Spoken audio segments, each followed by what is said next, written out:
Donc mon nom c'est Stéphane Enjalran pour Solidaire, Union syndicale solidaire.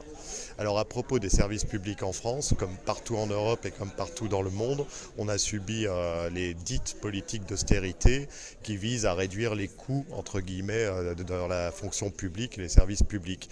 Ça veut dire qu'on a beaucoup moins d'agents qu'auparavant, on a plus de fonctionnaires qui auparavant étaient employés mais des emplois précaires de courte durée. Dans l'éducation par exemple, on utilise des remplaçants à l'heure très mal payés pour remplacer les professeurs, mais c'est partout dans toutes les fonctions publiques.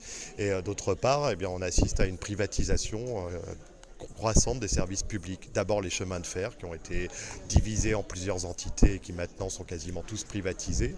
Autrefois ça s'appelait la SNCF, c'est-à-dire les chemins de fer nationaux français.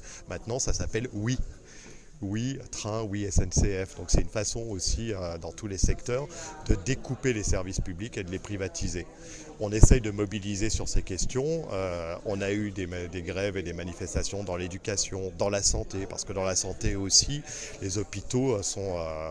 il y a de plus en plus de monde qui vient dans les hôpitaux et de moins en moins de personnel. Il y a de plus en plus d'accidents du travail des personnels, de dépression, voire de suicides dans tous les services publics. Et ça, c'est un véritable problème.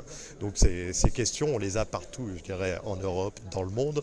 Et nous, on les a à un autre rythme, à une autre échelle en France, mais le nouveau gouvernement est en train d'accélérer ce processus de privatisation et de casse des services publics.